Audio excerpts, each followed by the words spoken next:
Juninho, conte pra gente como foi sua inspiração para fundar a comunidade Gente. A comunidade Gente nasceu dentro da renovação carismática católica, na antiga secretaria Pedro, que é o Ministério de Pregação hoje. Havia um grupo de pessoas que pegavam a palavra para os campos, para São José dos Campos, na diocese, e ali houve uma inspiração. A coordenadora decisão, na época, uma lista, hoje nem vocês são uma secretaria, são uma comunidade. E aí houve a passagem lentamente para a comunidade e fomos outras pessoas para ficarem com a secretaria Pedro.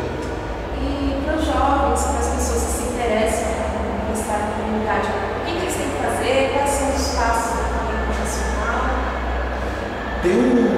Temos 2 retiros de caminho que é feito por ano. Vocês podem visitar no nosso site www.missãoid.com.br ou telefonar 12 39 335 42.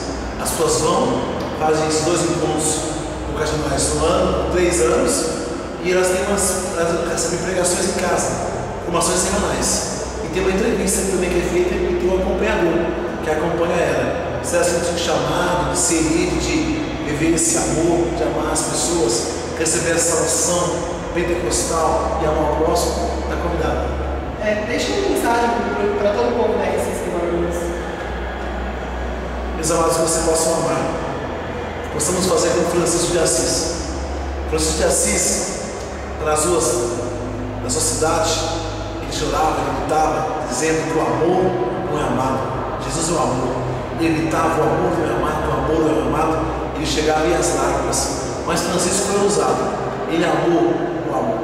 Amou Jesus na cruz. Amou Jesus no pobre. Amou Jesus no leproso. Amou Jesus na Eucaristia. Amou Jesus na pessoa do padre.